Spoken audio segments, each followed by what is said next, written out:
여러분 반갑습니다. 오늘도 오늘 은혜를 통해서 하나님께서 우리와 함께 하시고 이 예배를 받으시고 우리에게 말씀해 주실 줄 믿습니다. 우리와 함께 하시는 하나님을 우리 믿음으로 바라봅시다.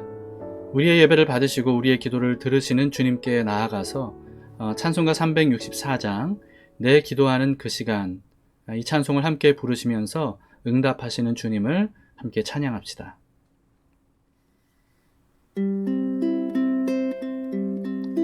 내 기도하는 그 시간, 그때가 가장 즐겁다. 이 세상 근심 걱정에 얽매인 나를 부르사 내 진정 소원 주 앞에 낱낱이 바로 아뢰어 큰 불행 당해 슬플 때 나 위로 받게 하시네. 내 기도하는 그 시간 내게는 가장 귀하다. 저 광야 같은 세상을 끝없이 방황하면서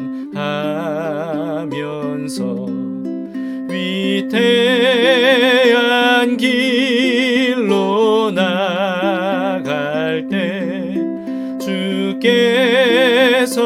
나를 이끌어 그 보좌 앞에 나아가 그 은혜 받게 하시네.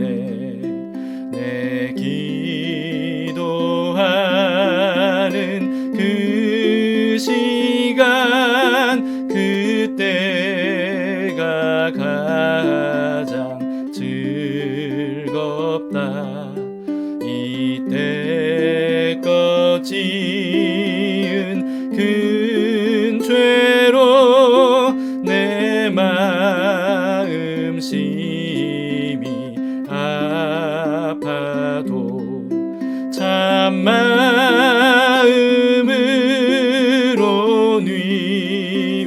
뉘우쳐 다 숨김없이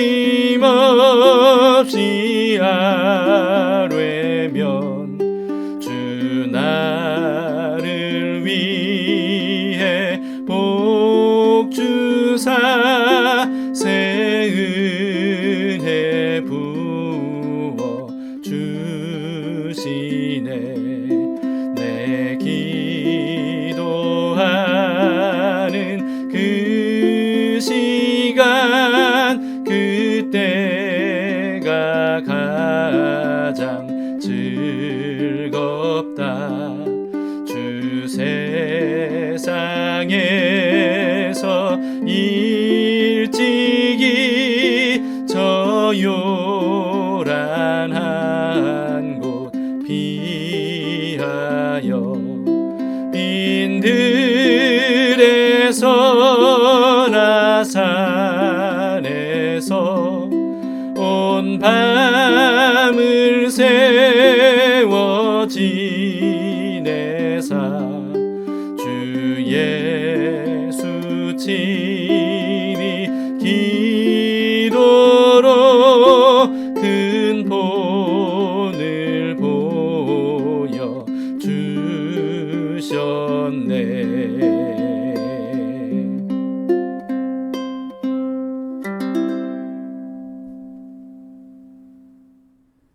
오늘 말씀은 누가복음 18장 31절에서 43절입니다. 예수님께서 십자가를 지시려고 제자들과 함께 예루살렘으로 가시는 중에 여리고에서 있었던 일입니다. 예수께서 12제자를 데리시고 이르시되 보라, 우리가 예루살렘으로 올라가노니 선지자들을 통하여 기록된 모든 것이 인자에게 응하리라. 인자가 이방인들에게 넘겨져 희롱을 당하고 능욕을 당하고 침뱉음을 당하겠으며 그들은 채찍질하고 그를 죽일 것이나 그는 3일 만에 살아나리라.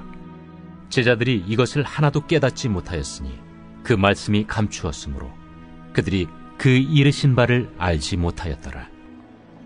여리고에 가까이 가셨을 때에 한 맹인이 길가에 앉아 구걸하다가 무리가 지나감을 듣고 이 무슨 일이냐고 물은데 그들이 나사렛 예수께서 지나가신다 하니 맹인이 외쳐 이르되 다윗의 자손 예수여, 나를 불쌍히 여기소서. 앞서가는 자들이 그를 꾸짖어 잠잠하라 하되 그가 더욱 크게 소리질러 다윗의 자손이여, 나를 불쌍히 여기소서. 예수께서 머물러 서서 명하여 데려오라 하셨더니 그가 가까이 오매 물어 이르시되 네게 무엇을 하여 주기를 원하느냐? 주여, 보기를 원하나이다. 보라, 네 믿음이 너를 구원하였느니라. 곧 보게 되어 하나님께 영광을 돌리며 예수를 따르니 백성이 다 이를 보고 하나님을 찬양하니라. 오늘 본문은 두 부분으로 나뉩니다. 먼저 31절에서 34절은요. 예수님께서 제자들에게 십자가 죽음과 부활을 예고하신 내용입니다. 드디어 예수님은 십자가를 지러 예루살렘으로 가시면서 이방인들에게 온갖 수치와 고문을 당한 후에 죽을 것이지만 3일 만에 다시 살아날 것이라고 그렇게 말씀하신 거예요. 그러면서 이렇게 이어서 말씀하셨습니다. 31절입니다. 선지자들을 통하여 기록된 모든 것이 인자에게 응하리라.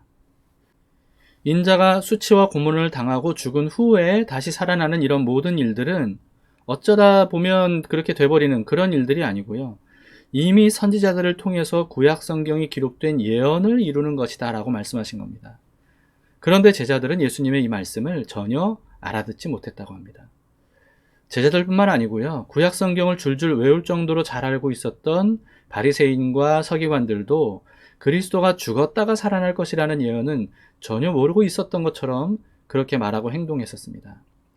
왜냐하면 이들은 고난과 죽음과 부활에 관한 구약 성경들을 그리스도에 대한 말씀으로 여기지 않았기 때문일 거예요. 메시아가 사람들에게 고난과 수치를 당한다? 심지어 죽임을 당한다? 여러분, 유대인들은 메시아에게 그런 일이 일어날 리가 없거나 그런 일을 당하는 사람은 메시아일 리가 없을 것이라고 그렇게 여겼던 겁니다. 하나님의 말씀을 사람의 상식 수준으로 이해하고 해석하면 말씀을 제대로 이해할 수가 없습니다. 이사야서의 말씀대로 하나님의 생각은 사람의 생각과는 차원이 다르죠. 그렇기 때문에 하나님의 말씀을 사람의 생각과 수준으로 끌어내려서 해석하려고 해서는 안 됩니다. 사람의 상식과 경험으로는 이해가 되지 않는 말씀이라 할지라도 하나님의 말씀을 더하거나 빼거나 왜곡해서는 안 되고 있는 그대로 받아들여야 된다는 거죠. 그 다음 두 번째 부분은 35절부터 마지막 절까지 내용인데요. 예수님께서 제자들과 함께 예루살렘으로 가시는 길에 여리고에서 있었던 일입니다. 예수님께서 여리고에 가까이 이르렀을 때 한 맹인이 길가에 앉아서 구걸하고 있었다고 해요. 여러분, 그렇다고 해서 길가에 구걸하던 사람이 그 맹인 한 사람만 있었던 건 아닐 겁니다. 당시 장애인들은요, 물려받은 재산이 있는 경우가 아니면 대부분 구걸함으로써 생계를 이어갈 수밖에 없는 그런 사회였어요. 그래서 길가에는 맹인뿐만 아니고 여러 장애인들과 환자 등 구걸하는 사람들이 굉장히 많았을 겁니다.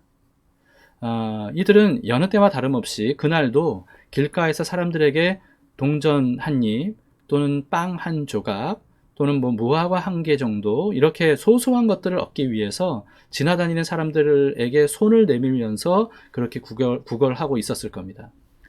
그런데 그러던 중에 예수님 일행이 거기를 지나가시느라 사람들이 갑자기 몰려들어서 거리가 시끌벅적해졌던 거예요. 평소와 다른 이런 소란스러움 때문에 이 맹인은요, 마가복음에는 바디메오라고 되어 있거든요. 이 맹인 바디메오는 주변 사람들에게 도대체 이게 무슨 일이 일어나고 있는 거냐 이렇게 물었어요. 그랬더니 누군가 이렇게 대답해 줬습니다. 나사렛 예수께서 지나가신다. 이 소리에 이 바디메오 맹인의 귀가 번쩍 뜨였던 거죠. 그래서 구걸하던 바디메오는요, 북적거리는 소리가 나는 곳을 향해서 있는 힘껏 고함을 질러댑니다. 다윗의 자손 예수여, 나를 불쌍히 여기소서. 계속 외치죠. 이 소리가 얼마나 컸던지 사람들이 시끄럽다고 조용히 하라고 꾸짖어요. 그런데 그렇게 꾸짖을수록 바디메오는요, 오히려 더 큰 소리로 외쳤다고 합니다. 다윗의 자손 예수여, 나를 불쌍히 여겨주세요. 그 소리를 예수님께서 들으셨어요. 그래서 가시던 길을 멈추고 그 사람을 만나 주시죠. 바디메오에게 물으셨습니다. 너에게 무엇을 해주기를 원하느냐? 바디메오가 대답했어요. 주여, 보기를 원하나이다. 여러분, 바디메오가 예수님께 무엇을 구했는지가 굉장히 중요한 포인트입니다. 바디메오는 오랫동안 구걸하며 거지로 살았을 거예요. 날마다 거리를 더듬거리면서 거리로 나가서 그래서 지나가던 사람들에게 동전 한 푼, 빵 한 조각, 물 한 모금 뭐 이런 것들을 구했을 겁니다. 그러나 바디메오는 단 한 번도 지나가는 사람들에게 눈을 뜨게 해달라고 구한 적은 없었을 거예요. 그런 부탁을 들어줄 수 있는 사람은 아무도 없다고 여겼기 때문이겠죠. 그런데 바디메오는 오늘 처음 만난 예수님께만은 아무에게도 부탁해 본 적이 없는 것을 부탁했던 겁니다. 주여, 보기를 원합니다. 예수님에게조차 다른 사람들에게 구했던 것을 구하지는 않았다는 거죠. 바디메오는 예수님께 구해야 할 것은 사람들에게 구했던 것과는 달라야 한다는 사실을 알았습니다. 예수님은 보통 사람들과는 차원이 다른 분이라고 믿었기 때문이에요. 그런 면에서 여러분, 바디메오는 비록 앞을 못 보는 맹인이었지만 어느 누구보다도 이 영적인 눈은 밝았다는 것을 알 수가 있습니다.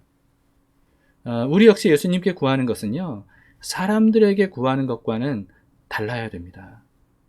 대상이 누구냐에 따라 구하는 게 다른 것은 당연한 일이에요. 저는 학교 다니던 시절에 단 한 번도 옆집 아저씨한테 학비 청구서를 내민 적이 없습니다. 옆집 아저씨가 우리 부모님보다 더 큰 부자라고 해도 한 번도 그런 적이 없었어요. 왜 그렇죠? 학비를 내줄 그런 관계가 아니기 때문입니다. 반면에 부모님께는 당연한 듯이 학비 청구서를 드렸고요. 부모님은 그것을 당연하게 받아들여 주셨어요.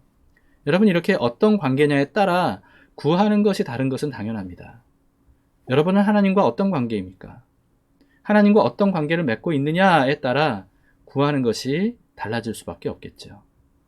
관계뿐만 아니라 능력에 따라 구하는 것이 달라지는 것도 당연합니다. 저는 우리 아이들이 어렸을 때 제가 하는 일을 도와달라고 그래서 뭘 좀 갖다 줘라, 뭐 망치를 갖다 줘라, 뭐 드라이버를 갖다 줘라, 뭐 이런 것들을 부탁한 적은 있지만 단 한 번도 교회에서 필요한 어떤 책장을 만들어 줘라, 가구를 만들어 줘라 이렇게 부탁한 적은 없습니다. 그런데 싱크대나 책장 같은 맞춤 가구들을 직접 제작하셨던 김 집사님께는 교회에 필요한 싱크대, 책장, 헌금대, 수납장 등등 이런 것들을 만들어 달라고 부탁을 드렸었어요. 그때마다 집사님은 아주 훌륭하게 만들어 주셨죠. 여러분, 이렇게 능력의 차이에 따라서 구하는 것이 달라질 수밖에 없습니다. 근데 우리 하나님은 어떤 분이시죠? 자그마치 전지전능하신 하나님이십니다.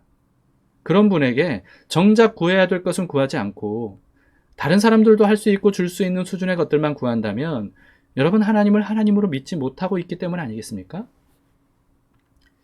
영원히 목마르지 않을 생수를 주실 수 있는 분에게 결코 만족을 줄 수 없는 이 세상에 사라져버릴 것들만 구한다면 여러분, 그것은 정말 안타깝고 어리석은 일입니다. 우리는 하나님께 어떤 것을 구하고 있습니까? 사람 수준의 것들만 구하고 있지는 않은가요? 전지전능하시며 우리를 죽기까지 사랑하시는 분에게 너무나 하찮고 사소한 것들만 구하고 있지는 않은가 하는 겁니다. 그렇게 하는 것은 우리 자신에게도 손해이기도 하지만요, 또 어떤 면에서는 하나님께도 잘못하는 겁니다. 왜냐하면 하나님을 무시하는 셈이기 때문에 그래요. 예수님은 바디메오에게 이렇게 말씀하셨습니다. 42절이에요. 예수께서 그에게 이르시되 보라 너의 믿음이 너를 구원하였느니라. 여러분 그렇게 말씀하셨더니 바디메오의 눈이 번쩍 떠지게 되었습니다. 그리고는 바디메오가 너무 기뻐서 하나님께 영광을 돌리면서 예수님을 따랐다고 해요. 그리고 그걸 본 많은 사람들이 그 놀라운 일을 보고 하나님께 찬양하며 영광을 돌렸다고 합니다. 자, 여러분 바디메오는 비록 맹인이었지만 어느 누구보다 영적인 눈은 밝았던 것 같습니다. 그에게는 예수님에 대한 믿음이 있었기 때문이에요. 여러분 그렇다면 우리는 예수님을 어떤 분으로 보고 무엇을 구해야 될까요? 바디메오와는 달리 두 눈을 분명히 뜨고 있지만 영적인 눈이 감겨져서 살아계신 하나님을 보지 못하고 하나님께서 하시는 일도 알지 못한다면 영적인 눈을 먼저 뜨게 해달라고 구해야 되지 않을까요? 예수님은 오늘도 우리 앞에 계십니다. 그 예수님께 무엇을 구하는 것이 예수님께 합당하게 구하는 것일지 오늘은 그것을 한번 묵상해 보시면서 또 그게 파악이 되셨다면 그것을 구하는 그런 시간을 가져보시기 바랍니다. 슬픈 마음이 있는 자, 몸과 영혼 병든 자 누구든지 부르시오. 예수 이름 부르시오. 예수 예수. 이 찬양을 우리가 함께 부르면서 바디메오처럼 예수님에 대한 믿음과 간절한 마음으로 예수님께 외쳐 부르도록 합시다.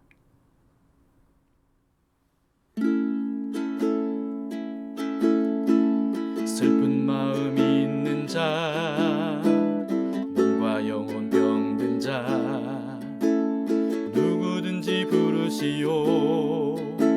예수 이름 부르시오. 그 이름을 믿는 자, 그 이름을 부르는 자, 그가 어떤 사람이든 그는 구원 얻으리.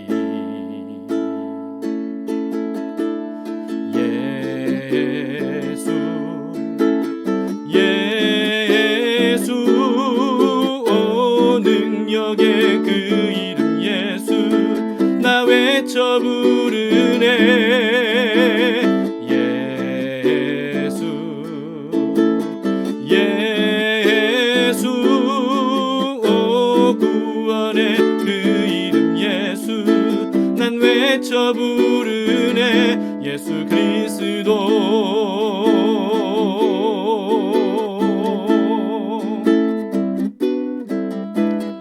은과 금 내게 없으나 나 가진 건 너에게 주니 능력의 이름 예수라.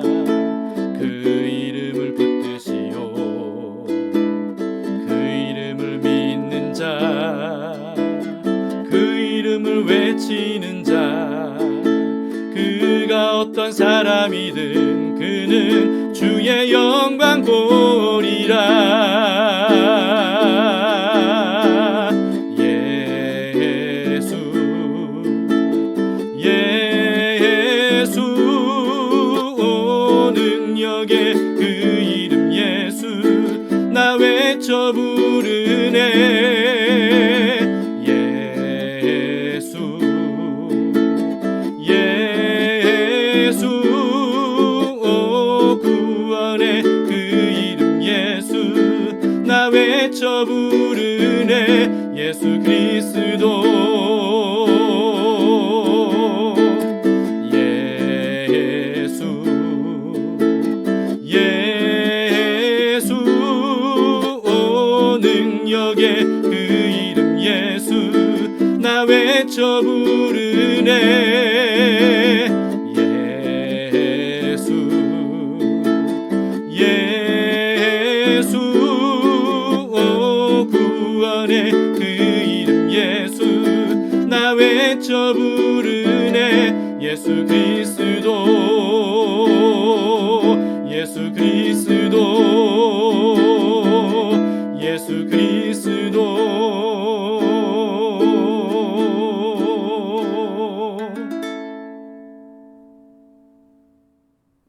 함께 기도하시겠습니다.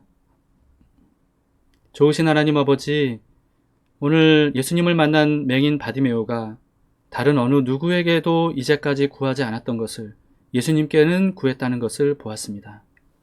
주님 이처럼 예수님께 구할 때에는 사람들에게 구할 만한 것들을 구하는 것이 아니라 정말 예수님만이 하실 수 있는 일들을 구해야 될 텐데 우리의 기도가 금방 사라져버릴 세상의 것들에 집중되어 있지는 않은지 오늘 주님 말씀을 통하여서 생각해 봅니다.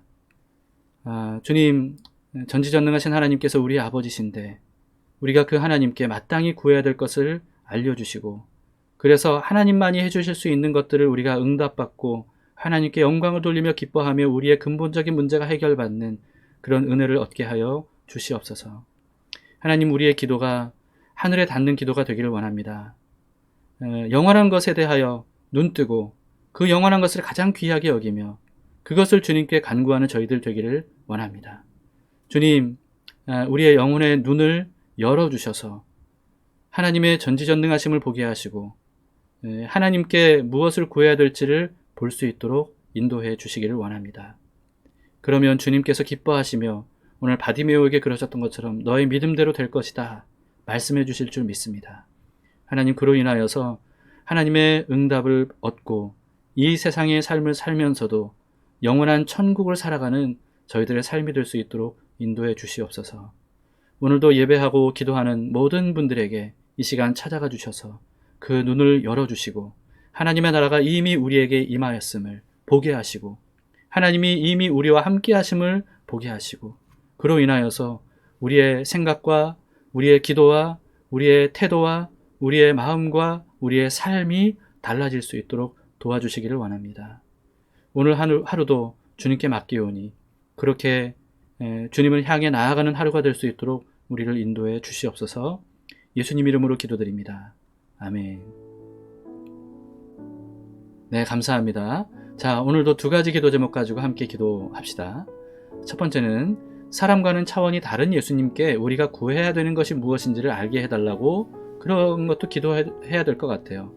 그렇게 기도합시다. 그리고 하나님께 합당한 것을 구할 줄 아는 기도의 사람이 되게 해달라고 그렇게 기도합시다. 두 번째는요, 담길교회에게 초대교회와 같은 성령의 충만함을 주셔서 그리스도의 몸된 교회가 되도록 진정한 부흥이 일어나도록 기도해 주시기 바랍니다. 그래서 우리 담길교회가 하나님의 성령의 인도하심을 따라 움직이는 그런 교회가 될 수 있도록, 그래서 하나님이 역사하셔서 하나님의 일들이 교회에서 일어나는, 또 교회를 통해서 일어나는 그런 교회가 될 수 있도록 여러분 기도해 주시기를 바랍니다.